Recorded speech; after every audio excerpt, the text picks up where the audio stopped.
네, 오늘 말씀은 예레미야 44장입니다. 예레미야 44장 우상숭배에 대한 경고와 심판 선언 이란 제목입니다. 이스라엘 백성들이 남은 자들이 아니고 잔류민들이라고 해야 되나요? 하여튼 얼마 남지 않은 예루살렘 멸망하고 얼마 남지 않은 그러한 잔류민들이 유다에 남아 있으라.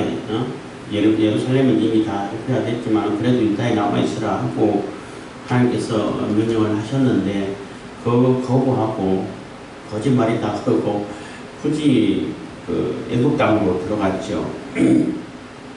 들어갈 때 예레미야와 바룩까지 다 잡아가지고 갔어요. 그래서 거기서 거하면서 하나님 말씀이 임하고 오늘 44절이 예레미야에게 임한 예레미야의 공식적인 선지자 활동은 끝난다고 보시면 돼요. 그래서 애국 땅에 들어가 있는 잔류민들에게 하나님 말씀을 들으라 하면서 하나님께 예언해 주시는 말씀인데 우상숭배를 그대로 하겠다. 그리고 또 여인들이 하늘 여신 아세라 산이라고 그러죠. 아세라 바알과 아세라 할 때 아세라를 얘기하는 것인데 아프로디테 헬라 말로 또 로마에서 쓰는 말로 하면은 비너스 사랑의 비너스하고 바무스마하고 있잖아요. 같은 하늘 여신이라고 하는 것인데 그 하늘 여신에게 그대로 분양하겠다. 이 여인들이 논리는 그래요. 그들에게 분양하고 바알과 아세라 생길 때는 물질이 풍부하고 풍족했었는데 그거 요시야 왕이 뚫고부터는 계속 우리에게 핍절이 임하고 전쟁이 임하고 재앙이 임하고 그랬다. 그렇기 때문에 하늘 여신에게 다시 분양드린다고 그 고집을 피우고 있고 예레미야는 그게 하나님을 배반하고 하나님께서 하지 말라고 한 가증한 일들을 행하니까 하나님께서 벌하신 것이고 재앙을 내리신 것이지 그 여신하고는 상관없다 라고 이제 주장하는 것입니다. 여인들이 생각하면은 학습 능력이 참 너무나 없다는 생각 들기는 하는데 그 여신을 끊어가지고 요시야 왕 때 끊어가지고 재앙이 임했다라고 하면은 요시야 왕 때는 그러면 요시야가 일찍 또 전사를 했잖아요. 재앙을 받아 전사했다 치더라도 그 요시야 이후에 왕들은 그러면은 제사 안 했나? 우상 다시 다 꺼내가 섬겼단 말이에요. 섬겼으면 그 재앙이 없어져야지. 그렇잖아요. 논리가. 그 재앙이 없어지고 핍절하던 것도 풍족해지고 풍요의 여신 바알과 아세라가 이제 교적을 해가지고 풍요를 만들어낸다 이런 사상이 있었기 때문에 그래서 종교 행사에 아주 그러한 난잡하고 음란한 그러한 순서가 들어가 있어요. 그 종교 행사에 교회를 얘기한다면은 예배 순서에 들어가 있는 거예요. 그러니까 그들이 죄책을 느끼겠습니까? 이게 죄도 아니고 그냥 종교 행사인데 이렇게 되는데 어쨌든 간에 그들의 논리는 그 하늘 여신에게 제사를 안 드려가지고 분양을 안 해가지고 이런 재앙을 당하고 우리가 고통을 당하고 많은 전쟁을 겪고 한다. 다시 해야겠다라고 하면은 생각을 해보라는 얘기예요.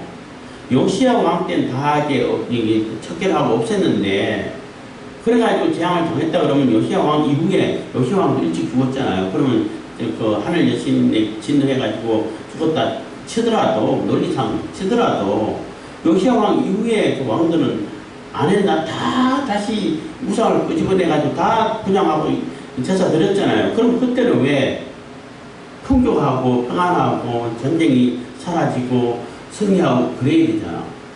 시드기야 왕 때는 왜 바벨론에게 졌는데 그 신들에게 분양했으면 신들이 바벨론 왕을 지켜줘야 되는 거 아닌가? 그러니까 너무나 이 말세가 돼 갈수록 이 심판이 다가올수록 이 사람들의 이 머리가 약간 고장이 났는지 학습 능력이라는 것이 없고 자기들의 생각을 더 고착화시키고 뭐 요한계시록에도 마찬가지잖아요. 재앙이 임하면 하나님께서 내리는 벌이라 생각하고 돌아오고 회개하고 이게 정상적인 반응으로 우리가 생각할 수 있는데 오히려 더 하나님을 모욕하고 하나님 욕하고 하나님께 돌아온 자가 하나도 없고 그러한 모습을 보는 것처럼 이스라엘 백성들도 똑같다는 얘기예요. 그래서 마지막 심판 때 심판을 당하는 것은 뭐 피할 수 없는 것 같아요. 그들에게 아무리 기회를 주고 회개의 기회를 주더라도 그 기회를 잡지를 않아. 그대로 그냥 자기들이 멸망당할 것을 멸망 심판을 당하는 것을 자초하고 멸망을 자초하는 그러한 행동밖에 안 한다는 것입니다. 그래서 참 인간이 어리석다 이런 생각밖에 그런 생각만 든다는 겁니다. 그래서 우리 인간을 뭐 대단한 존재로 그는 어떤 면으로 보면 정말 대단하긴 하죠. 근데 하나님 앞에서는 아무 존재도 아니라는 거예요. 하나님께서 그래도 이쁘게 봐주고 또 이렇게 종교와 관을 씌워주시고 또 이렇게 칭의를 해줘가지고 의롭다고 여겨줘가지고 이렇게 우리를 높여주니까 높아진 거지 우리 스스로 뭔가를 해가지고 높아질 수 있는 그런 존재가 아니라는 거예요. 그래서 우리 그 예레미야를 읽으면서 참 우리는 이러지 말아야 될 텐데 하는 그러한 마음을 우리가 가질 수 있기를 바라겠습니다. 44절 1절입니다. 애굽 땅에 거하는 모든 유다인 곧 믹돌과 다바네스와 놉과 바드로스 지방에 거하는 자에 대하여 말씀이 예레미야에게 임하니라 가라사대. 그래서 그 지방에 있으면서도 예레미야에게 말씀이 임했다는 것입니다. 그 전에 44장에서는 그 애굽으로 내려간 이스라엘 백성들이 여기는 안전하다, 여기는 전쟁이 없을 것이다, 여기는 먹을 것 풍족하다 이렇게 막 위안을 하고 거기서 정착하려고 하는 그 사람들 보고 돌을 갖다 묻으면서 여기가 느부갓네살 왕이 와가지고 여기 이렇게 진영을 짜고 텐트를 칠 거야. 사령부 텐트라고 그러죠. 칠 거야. 여기 와가지고 다 점령당할 거야 하는 것을 이렇게 그 그림 언어로 상징으로 분명히 깨달아 알 수 있도록 나중에라도 저기가 그이었는데 이렇게 알아볼 수 있도록 예언을 했죠. 예언했고 44장에서는 또 이어서 계속 너희들 우상 숨기면은 하나님께서 벌하신다. 여기 애굽이라고 해가지고 안전하지 않다. 애굽 도망간다 해가지고 하나님께서 거기 뭐 사람들에게 벌을 못 내리신다는 거죠. 재앙을 다 내리신다는 겁니다. 그래서 거기서 계속 예레미야에게 하나님 말씀이 임하였다는 것입니다. 2절 만군의 여호와 이스라엘의 하나님이 이같이 말하노라. 너희가 예루살렘과 유다 모든 성읍에 내린 나의 모든 재앙을 보았느니라. 보라 오늘날 그것들이 황무지가 되었고 거하는 사람이 없나니. 그래서 너희가 예루살렘에게 임한 그러한 재앙들을 다 눈으로 목격하지 않았냐는 거예요. 하나님께서 예레미야를 통해서 또 다른 선지자를 통해 가지고 전한 그 메시지가 그 경고가 그대로 임해가지고 실현이 됐다는 겁니다. 가장 이렇게 뭐 생생하게 기억할 수밖에 없고 뭐 겪은 지 얼마 되지 않는 그 예루살렘 멸망을 보지 않았냐는 거예요. 예루살렘에는 거의 뭐 사람이 하나도 없을 정도로 그렇게 폐허가 되어버렸다는 겁니다. 그래서 그 총독부를 세울 때도 그 다리를 세울 때도 예루살렘이 세운 게 아니라 사람도 없는데 그게 미스바에다가 총독부를 설치해가지고 거기 총독을 세워놓고 했는데 또 그것마저도 그냥 바보같이 그 다리를 암살해버리고 애국을 다 도망해버리고 그러니까 유다에는 그렇게 사람들이 많이 남아있지 않다는 거죠. 그래서 예루살렘과 유다의 모든 성읍에 내린 나의 재앙을 너희들이 생생하게 봤다는 겁니다. 그거 보고 깨닫는 바가 없느냐는 거예요. 깨닫는 바가 없느냐. 좀 깨달아 알아라는 겁니다. 보라 오늘날 그것들이 항무지가 되었고 거하는 사람이 없나니. 3절 이는 그들이 자기나 너희나 너희 열조에 알지 못하는 다른 신들에게 나아가 분양하며 섬겨서 나의 노를 격동한 악행을 인함이라. 그래서 너희들이 알지도 못하는 그러한 다른 신들에게, 우상들에게, 쉽게 말하면 우상들에게 분양하고 하나님을 떠난 그러한 죄라는 거예요. 우상을 섬긴다는 그 자체가 자기 욕심을 채우겠다는 얘기밖에 안 되는 거예요. 우상을 섬기는 자체가 종교적으로는 우상을 섬기지만은 그 행동을 보면은 우상을 섬기기 때문에 가전 탐욕을 채우기 위해 가지고 악하고 더러운 가정스러운 일들은 다 저지르고 있다는 거예요. 단지 그러니까 우상 숭배하는 사람들이 생활이 반듯할 수가 없어. 반듯할 수가 없어요. 생활은 반듯한데 우상 숭배만 한다, 그런 경우는 없어요. 그래도 하나님께서는 심판하시겠지만, 그래서 그러한 악행들로 인해 가지고 하나님께서 내린 재앙이고 하나님께서 내린 벌이다라는 것이에요. 그래서 그 하나님의 진노를 격동하게 하고 하나님 노를 격동하게 하고 하나님 분노를 쏟게 만든 것은 너희들이 해서는 안 될 가증한 짓을 계속 조상 때부터 저질러 오고, 저질러 왔으면은 그거 멈춰야 되는데 멈추지도 않고 너희들 때 와가지고는 더 심하게 하지 않았냐. 그래서 심판하신 거다라고 얘기를 하는 겁니다. 4절, 내가 나의 모든 종 선지자들을 그들에게 보내어 부지런히 보내어, 내가 나의 모든 종 선지자들을 그들에게 보내되 부지런히 보내어 이르기를 너희는 나의 미워하는 이 가증한 일을 행치 말라 하였어도. 그래서 하나님께서 그냥 가증한 짓을 하고 우상 숭배하고 빠지고 그렇게 하도록 그냥 가만히 내버려 뒀다 심판하시냐 하면 그렇지도 않다는 거예요.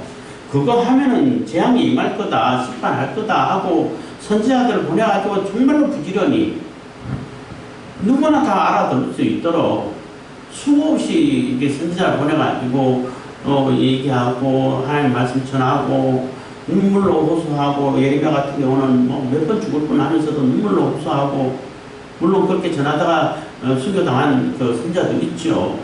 처형당한 자도 있는데 호소하고 그랬다는 거예요. 그러니까 하나님께서는 그들을 돌이키기 위해 가지고 많은 선자들을 보내 가지고 수없이 그들에게 경고를 하고 또 말씀 전하고 돌아오도록 여러 가지 이렇게 기회를 주셨다는 겁니다. 그렇지만 안 들어왔다는 거죠. 5절, 그들이 듣지 아니하며 귀를 기울이지 아니하고 다른 신들에게 여전히 분양하여 그 악에서 돌이키지 아니하였으므로. 그래서 그렇게 했음에도 불구하고 안 돌아오니까 듣지도 않고 귀뚱으로도 안 듣고 관심도 안 가지고 그렇게 하고 있으니까 하나님을 너무나 무시하는 거죠. 하나님 존재 자체를 부정해버리는 거죠. 말은 하나님 여호와 얘기를 하면서도 종종 말씀드립니다만 그 왕 하나님 앞에서도 마찬가지겠지만은 가장 큰 죄가 살인죄 이런 것도 크지만은 그 왕 자체를 인정 안 하는 게 가장 큰 죄예요. 가장 큰 반역이에요. 하나님을 인정하지 않는 것이 가장 큰 죄예요. 용서받을 수 없는 죄예요. 그거는 용서받을 수 있는 기회 자체가 없는 거예요. 그래서 자주 예를 들기도 합니다만 이렇게 역사 드라마를 보다 보면은 세조 단종 반정을 하다 들켜가지고 발각돼가지고 이제 다 잡아서 취조하고 신문할 때에 지금 한 번만 전하라고 임금으로 인정하는 말만 한마디만 해라. 그러면 다 용서해 주겠다. 이렇게 해도 그 신하들이, 사역신이나 죽은 신하들이 고집을 안 꺾어요. 아유, 수양대군 어쩐 일이세요? 평안하시오. 대구만 막 이렇게 하니까 화가 나죠. 그래서 완전히 다 이제 거혈을 형이라고 해도 찢어서 죽이는 그렇게 끔찍한 세월을 맞이했는데, 아니 지금 이후로 계속 인정하라는 얘기도 아니고 지금 이 앞에서 신문을 당하고 고문을 당하는 그 앞에서 딱 한 번만 임금으로 불러달라는 거예요. 그럼 용서해 주겠다는 거지. 그래도 안 해. 그러니까 용서받을 수 있는 기회 자체가 없는 거예요. 이게 드라마 예를 들었습니다만 하나님도 마찬가지예요. 하나님 자체를 인정하지 않는데 거기에 무슨 용서의 기회가 있겠어요? 내가 아무리 큰 죄를 져도 하나님을 인정하고 하나님 앞에 나와서 용서를 구하면 하나님께서 용서해 주신다니까. 그렇게 약속을 하셨는데도 하나님 자체를 인정 안 해버리는데, 하나님 자체를 인정 안 한다는 얘기는 예수님을 영접하지 않는다는 얘기하고 똑같은 얘기인 겁니다. 용서받을 길이 없다는 거죠. 6절입니다. 나의 분과 나의 노를 쏟아서 유다 성읍들과 예루살렘 거리를 살랐더니 그것들이 오늘과 같이 황폐하고 적막하였느니라. 그래서 예루살렘 성읍과 유다 성읍들이 이렇게 황폐하고 적막하게 된 것은 하나님께서 진노를 쏟아서 재앙이 임해서 그렇게 적막된 것이지, 너희들이 우상 숭배 안 해가지고 그렇게 된 게 아니다. 오히려 우상 숭배했기 때문에 하나님의 진노가 임하고 분을 쏟게 만들고 노를 격동시켰다. 그래서 이렇게 황폐된 거다, 황폐화된 거다 라고 이렇게 설명하는 겁니다. 17절, 나 만군의 하나님 이스라엘의 하나님 여호와가 이같이 말하노라. 그래서 만군의 하나님 이스라엘의 하나님, 만군의 하나님은 전쟁과 관계된 하나님을 얘기할 때죠. 모든 전쟁을 주관하시고 모든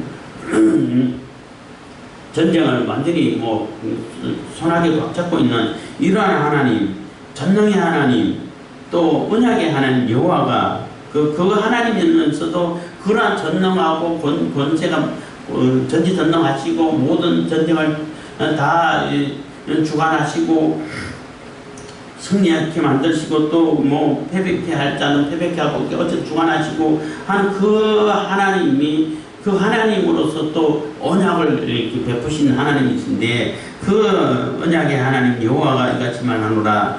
너희가 어찌하여 큰 악을 행하여 자기 영혼을 해하며, 그래서 너희들이 큰 악을 행해가지고 자기 영혼을 해롭게 한다는 거예요. 스스로 자해라 그러죠. 자해하는 거하고 똑같다는 겁니다. 하여 유다 중에서 너희의 남자와 여자와 아이와 젖먹는 자를 멸절하여 하나도 남기지 않게 하려느냐. 그래서 결국은 스스로 멸종시키냐. 스스로 화를 자초해가지고 스스로 자해해가지고 해를 이렇게 끼쳐가지고 결국은 아무도 남지 않도록 그렇게 만들려고 하느냐 하는 거예요. 8절, 어찌하여 너희가 너희 손의 소위로 나의 노를 격동하여 너희에 가서 우거하는 애굽 땅에서 다른 신들에게 분향함으로 끊어버림을 당하여 세계 열방 중에서 저주와 모욕거리가 되고자 하느냐. 그래서 여기까지 와가지고 애굽에 와서 이 땅에서 우상 숭배를 해가지고 결국은 저주가 되고 다 끊겨서 멸절돼가지고 사람들이 그냥 저주거리가 되고 속단거리가 되고 그렇게 스스로 만들려고 하느냐 하는 거예요.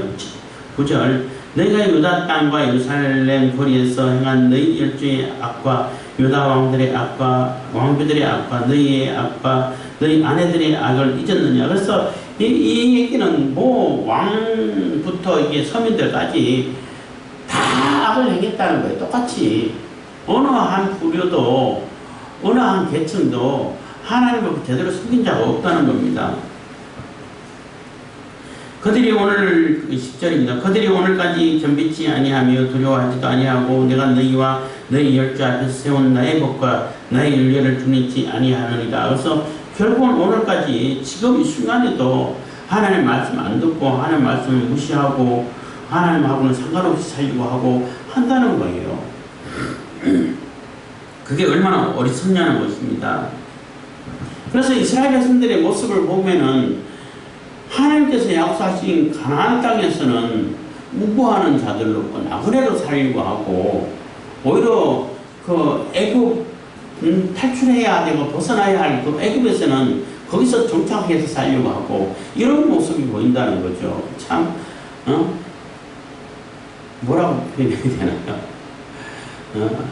그 아이러니하다 해야 되나?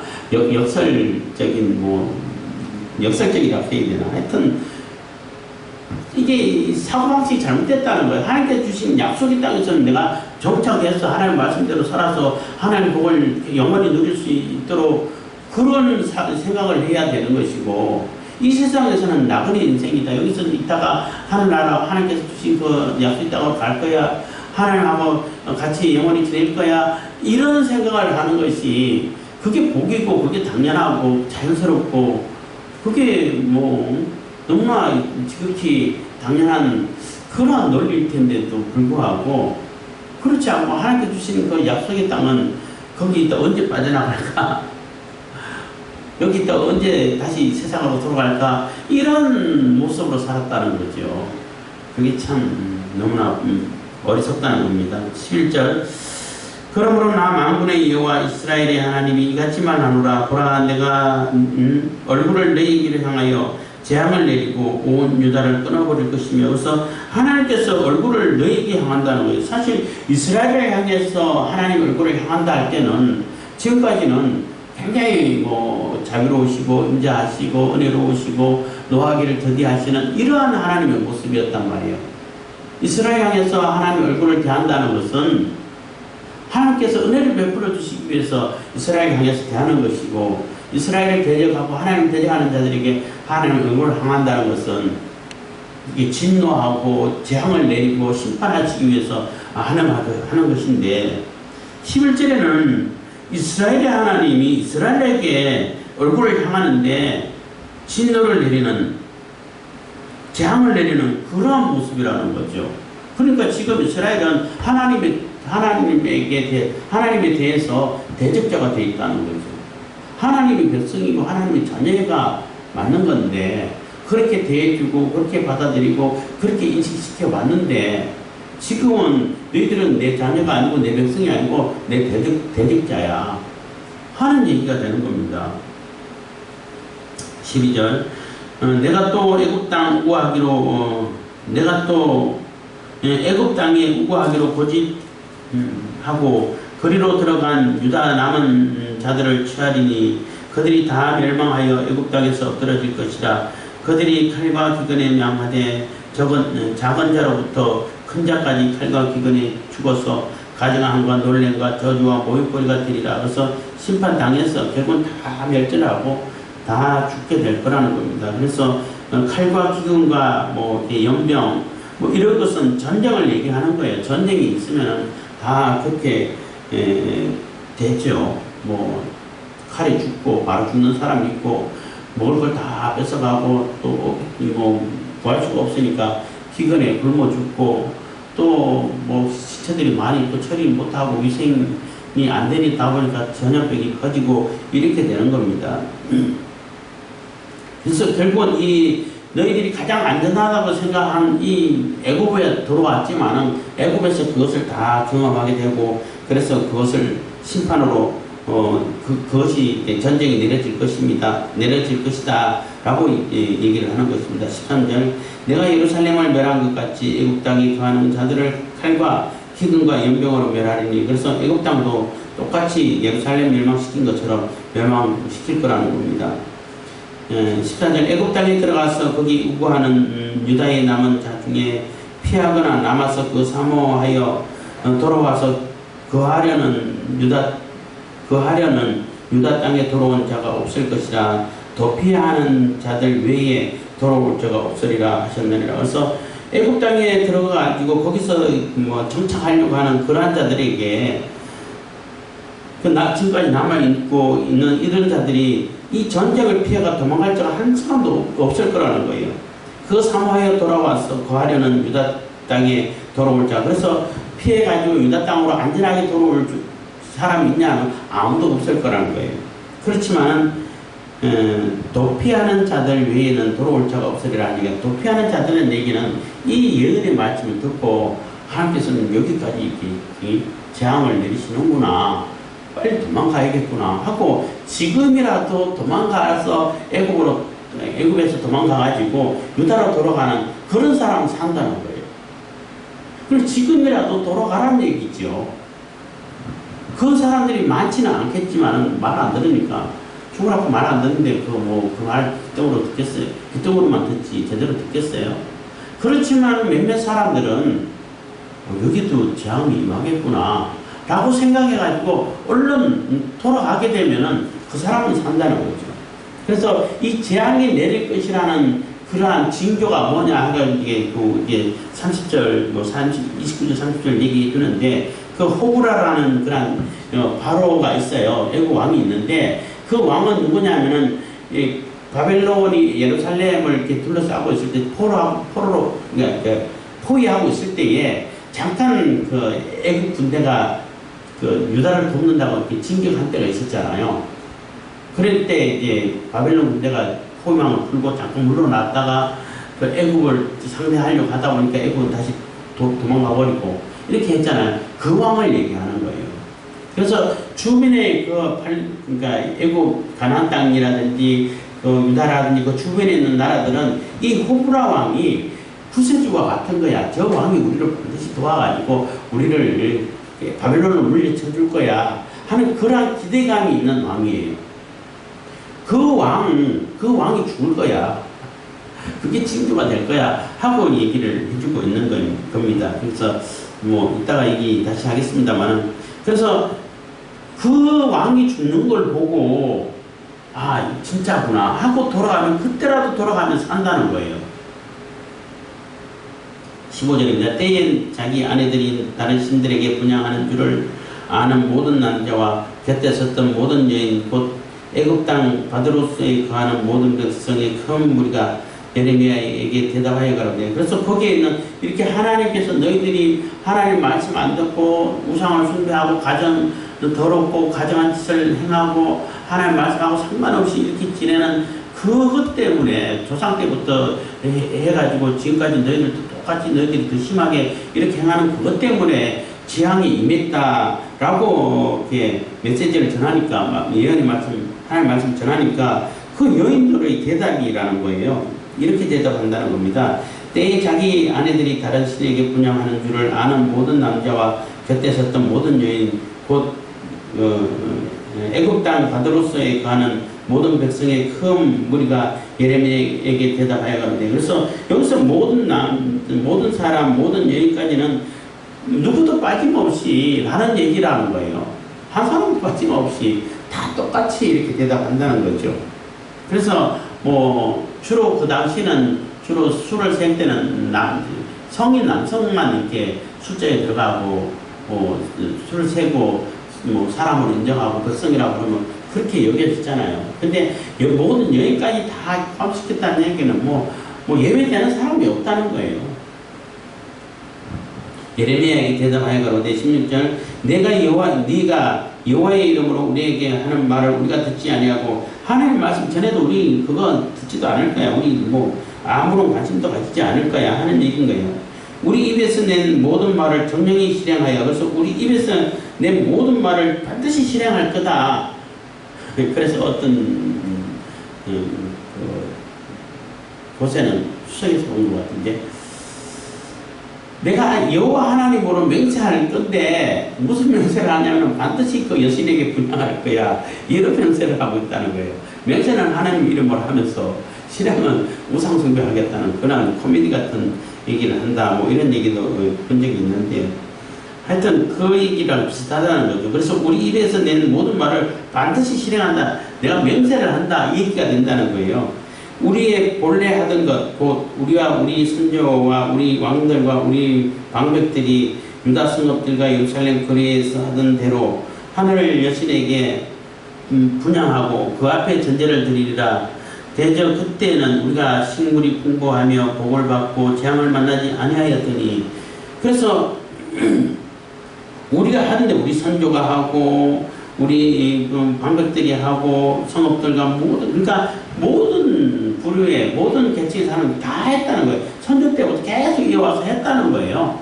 그걸 그대로 다시 시작하겠다는 것입니다. 왜 그러냐면은 그때는 우리가 뭐 먹을 것도 풍부하고 재앙도 만나지 않고 그랬다는 거죠. 그 왜 그랬을까? 하나님께서 그때까지는 참아주셨기 때문에 된 거예요.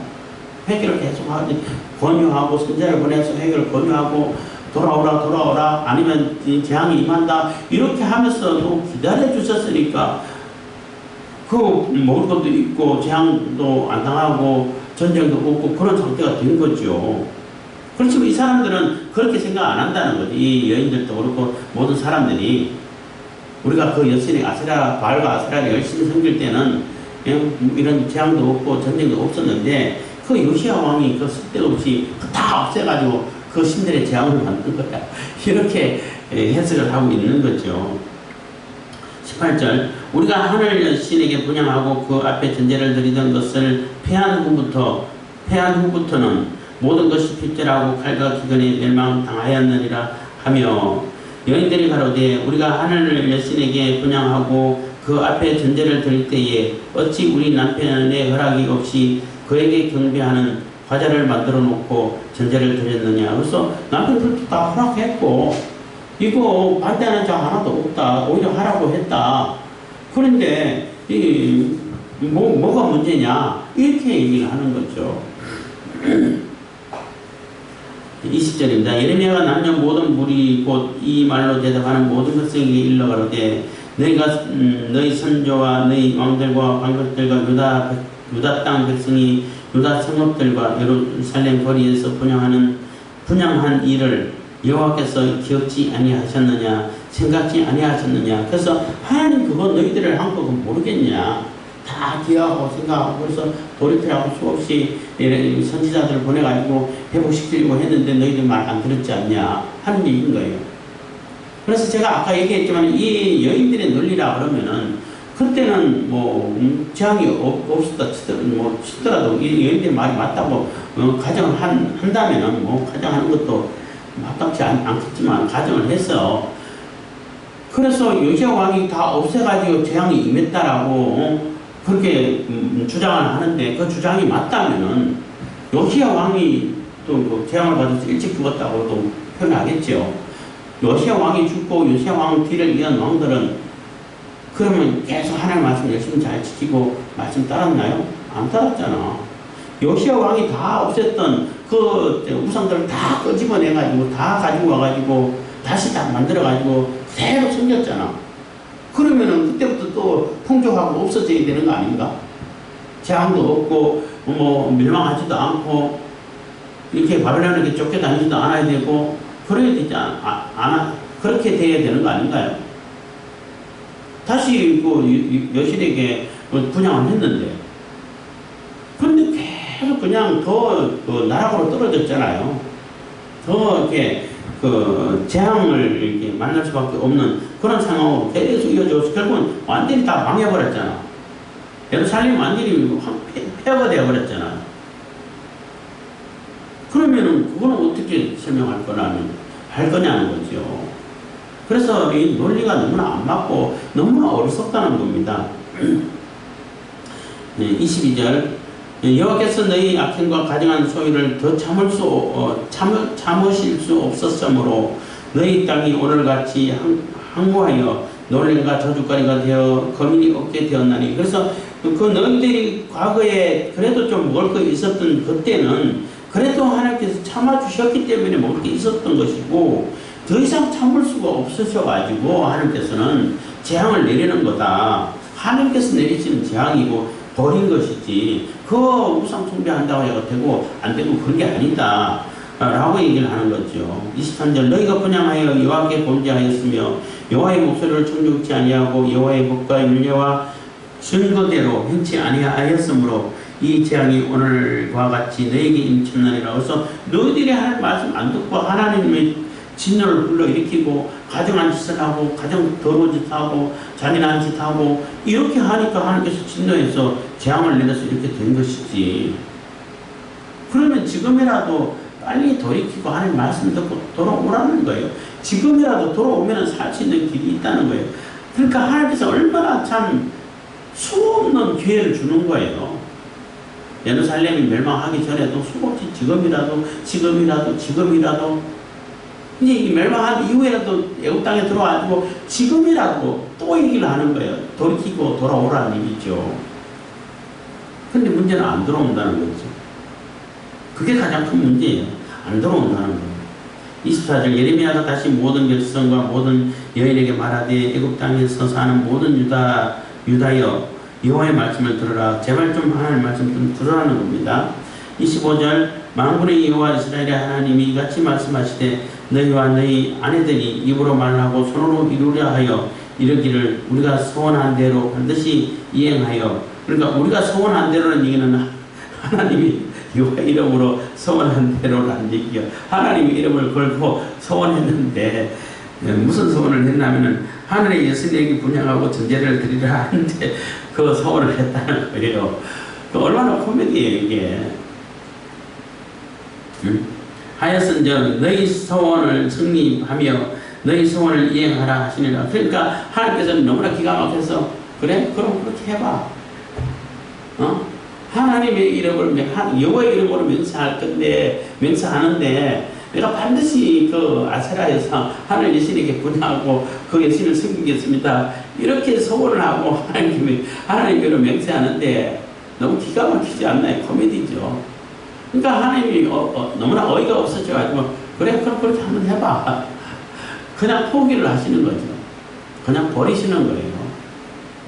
하나님께서 그냥 버려버리시고 내버려 두는 것도 이것도 심판인 거예요. 무서운 심판인 거예요. 그걸 아셔야 되는 겁니다. 그래서 내가 무슨 죄악을 짓고 나쁜 짓을 해도 하나님께서 아무런 간섭을 안 해. 그러면 정말로 두려워해야 돼요. 그게 하나님 심판인 거예요. 내가 무슨 조금만 잘못하면 하나님께서 징계를 하고 깨우쳐주고 해가지고 아유 내가 잘못했구나. 이거는 하나님께서 아직까지 자녀로 인정하시고 돌보시는 것인데 그러다가 어느 순간에 가가지고는 내가 무슨 짓을 해도 나쁜 짓을 하고 도둑질을 하고 뭐 가장 악한 짓을 다 하고 들어온 짓을 해도 아무런 반응이 없어. 하나님으로부터 반응이 없어요. 그럼 버려진 자라고 봐야 되는 거예요. 굉장히 무서운 심판인 겁니다. 지금 그런 상태가 됐다는 거예요. 그래서 그냥 그래 그럼 네가 한번 해봐 하고 이렇게 버려뒀다는 것입니다. 26절 그러므로 애굽 땅에 사는 모든 유다여 여호와의 말씀을 들으라. 여호와께서 말씀하시되 내가 나의 큰 이름으로 맹세하셨은즉 하나님께서 이제 스스로 맹세하셨다는 거예요. 애굽 온 땅에 거하는 유다 사람들의 입에서 다시는 내 이름으로 일컬어서 주 여호와의 사심으로 맹세하노라 하는 자가 없게 되리라. 그래서 이 애굽 땅에서 다시는 여호와의 이름으로 맹세하겠다 하는 그러한 자가 없을 거라는 얘기예요. 그러면 다 멸절되고 다 죽게 된다는 얘기죠. 그런 사람이 없을 거라. 그리고 혹 어쩌다 뭐 애굽 땅에 살아남은 사람이 있을지 모르겠지만 하나님 완전히 잊어버린 사람이 살 수도 살게 되겠죠. 27절 보라 내가 경성하여 그들에게 재앙을 내리고 복을 내리지 아니하리니 애굽 땅에 있는 유다 모든 사람이 칼과 기근에 망하여 멸절되리라. 그래서 여호와의 이름으로 맹세하겠다라고 하는 사람이 나오지 않는 이유가 다 죽었으니까, 다 재앙을 당해가지고 멸망당했으니까. 그러니까 당연히 없죠. 28절 그런즉 칼을 피한 소수의 사람이 애굽 땅에서 나와 유다 땅으로 돌아오리니 애굽 땅에 들어가서 거기 우거하는 유다의 모든 남은 자가 내 말이 성립되었는지 자기들의 말이 성립되었는지 아니라. 그래서 지금은 이렇게 주장하고 있는데 그래도 하나님의 징조를 보고 하나님 말씀이 맞나 보다 이렇게 소수의 몇 사람들이 깨닫고 얼른 도망가면은 그 사람은 산다는 거예요. 그래서 유다로 도망가가지고 살아서 야 진짜 하나님 말씀대로 됐네 라고 알게 된다는 거죠. 깨닫게 된다는 거예요. 그래서 하나님 말씀대로 됐는지 너희들이 주장한 대로 됐는지 다 보게 될 거야 라고 얘기하는 겁니다. 소수의 사람들이. 29절 나 여호와가 말하노라 내가 이곳에서 너희를 벌할 표징이 이것이라 내가 너희에게 재앙을 내리리라 한 말이 단정코 성립될 것을 그것으로 알리라. 그래서 내가 표징을 한번 하나 보여줄 건데 그거 보여주면은 빨리 도망가. 애굽에서 도망가고 유다 빨리 돌아가 하는 얘기가 되는 거예요. 그 표징이 뭐냐면은 보라 내가 유다 왕 시드기야를 그 원수 곧 그 생명을 찾는 바벨론 왕 느부갓네살의 손에 붙인 것 같이. 그래서 시드기야를 죽이려고 하는 사람이 느부갓네살 왕이잖아요. 그 사람에게 그냥 붙여서 그냥 넘겨버렸다는 거예요. 그렇게 했던 것처럼 애굽 왕 바로 호브라를 그 원수들 곧 그 생명을 찾는 자들의 손에 붙이리라. 그래서 이 호브라 너희들이 가장 이렇게 신망하고 또 그 구세주처럼 여기고 그 왕은 우리를 도와줄 거야 하는 그 왕의 원수들에게 넘겨버릴 거라는 거예요. 그래서 죽게 만들 거라는 겁니다. 호브라를 그 원수들, 그 생명을 찾는 자들의 손에 붙이리라. 나 여호와가 이같이 말하였느니라 하시니라. 그래서 이 호브라 왕이 결국은 쿠데타 세력에 죽어요. 그 리비아랑 전쟁할 때 전쟁 대처를 제대로 못해가지고 그것을 이제 뭐 징계하려고 어떤 장군을 보냈는데 그 장군이 욕심이 생겨가지고 그 호브라를 죽여버리는 거예요. 죽여버리고 내가 왕이다. 이렇게 되는 거예요. 그래서 결국은 그 호브라가 그 자기를 반대하는 역적 세력, 쿠데타 세력에게 결국은 죽임을 당하죠. 죽임을 당함으로 인해 가지고 이 예레미야 예언이 그대로 실행되고 있다는 것을 보여주고 있는 거예요. 그러면은 그것을 보고 와 진짜네 하고 깨닫고 끝에 이제 몇몇 사람이 유다로 도망가는 사람이 몇 사람이 생겼다고 볼 수 있는 거죠. 그래서 44장을 끝으로 해가지고 예레미야의 공식적인 예언 활동이 끝난다고 볼 수 있어요. 그 이외에는 뭐 그 전에 있었던 얘기를 다시 하고 또 다시 정리를 하고 그리고 이 바룩에게 기록해가지고 빨리 기록한 말씀을 가지고 유다로 빨리 돌아가라 이게 그 명령을 하죠. 그래서 바룩은 들고 돌아와요. 근데 예레미야는 남아있다가 결국은 이 유다 백성들에게 이스라엘 백성들에게 돌에 맞아 죽어요. 순교를 당하죠. 이미 그 선지자의 사명을 끝내고 예언 활동을 끝냈으니까 결국은 이렇게 순교로 이렇게 하나님께 영광을 돌리는 그러한 최후를 맞이하게 되는데 어쨌든 간에 이 사람들이 참 악하다. 자기들이 한번 잘못된 그런 생각을 가지고 있고 자기들의 악한 행동으로 인해가지고 이런 재앙을 당했으면은 재앙을 당하면 빨리 돌이키고 깨닫고 돌아와야 되는데 그래서 깨닫는 것이 매우 중요한 거예요. 돌아와야 되는데 못 깨닫는다는 거예요. 깨닫지를 못한다는 거예요. 우리에게 고난이 임하면 그 고난이 유익이다 이런 표현을 많이 쓰는데 그 고난이 유익이 될 때는 그 고난으로 인해 가지고 내가 하나님을 깨닫고 하나님께로 돌아와서 하나님께 더 가까이 가는 것이 복이라고 그랬잖아요. 하나님께 더 가까이 가게 되면은 그게 굉장히 큰 유익이 되지요. 그렇잖아요. 근데 고난이 임하고 재앙이 임해서 근데도 하나님을 깨닫지 못하고 하나님을 오히려 더 멀어가. 오히려 우상을 더 찾아가. 그건 그냥 재앙이고 고난이에요. 전혀 유익이 없어요. 괴로움이지. 그런데 사람들은 재앙을 당하고 하나님께서 깨우치기 위해서 기회를 주시기 위해서 그래도 심판을 하고 벌을 주면은 얼른 깨닫고 들어와야 되는데 그게 복인데 못 깨닫는다고. 더 하나님을 멀리하고 자기들이 섬기던 아무런 도움도 안 되는 그런 우상에 더 심취하게 되고 더 찾게 되고 그러니까 참 사람들은 참 어리석구나. 사람 스스로 뭔가를 이렇게 의의가 있다든지 구원을 이룰 수 있는 존재는 하나도 없구나. 의인이 없고 하나도 없다 하는 그런 로마서 말씀처럼 없구나라는 것을 생각하게 되는 것입니다. 그래서 우리에게 하나님의 자녀라는 그러한 신분이 있으면은 하나님께서 우리를 늘 이렇게 관심을 가지고 있고 우리의 행동을 늘 살펴보고 계시기 때문에 우리가 해서는 안 되는 일을 잠깐 실수할 수 있잖아요. 할 때 얼른 깨우쳐주고 또 이게 그에 대한 벌이 잠깐 올 때 이거 내가 잘못했구나 이렇게 깨닫는 것이 얼마나 중요하다는 것을 얼마나 귀하다는 것을 아셔야 된다는 거예요. 내가 잘못함에도 불구하고 아무런 하나님께서 반응도 안 하고 간섭도 안 하셔. 이렇게 해도 괜찮은데 괜찮은 것보다 그거는 굉장히 위험한 거예요. 굉장히 두려운 거예요. 하나님께서 버리셨다는 것과 같은 얘기가 되는 거예요. 그래서 우리가 항상 하나님 말씀 지키우리고 하나님께서 우리에게 진짜 매번 얘기하지만 하나님께서 진짜 우리에게 주시고자 하는 것은 생명을 주시려고 하는 거예요. 복을 주시려고 하고 행복을 주시려고 하고 말로 다 할 수 없는 감격을 주시려고 하고 하나님이 우리와 함께 하시면서 우리에게 영원한 행복으로 영원한 삶으로 영원한 생명으로 살기를 바라시는 거예요. 그걸 주려고 하는 거예요. 우리를 살려주시려고 하는 거예요. 근데 굳이 그 생명을 거부해. 그럼 죽어야지. 안 그래요? 그래서 하나님께서 우리에게 주시고자 하는 것이 심지어는 재앙을 통해서라도 벌을 통해서라도 우리에게 회복시키시고 회개시키시고 생명을 주시려고 하신다는 거예요. 그래서 그 하나님 말씀을, 그 하나님 마음을 우리가 이게 조금 살펴서 하나님께서 우리에게 이렇게 좋은 것을 주시려고 하는 거구나. 그래서 하나님 말씀대로 기쁘게 즐겁게 살아야 되는구나. 하나님의 자녀된 것이 얼마나 큰 복이구나. 이것을 깨달아 알고 우리가 살아갈 때에 늘 행복을 누리고 하나님 은혜 가운데 복된 삶을 살아갈 수 있다는 것입니다. 기도하겠습니다. 사랑해 주님 감사합니다. 이 시간에도 은혜와 복을 주시면 감사드립니다. 저희들이 늘 주님 말씀 따라 살게끔 하여 주시고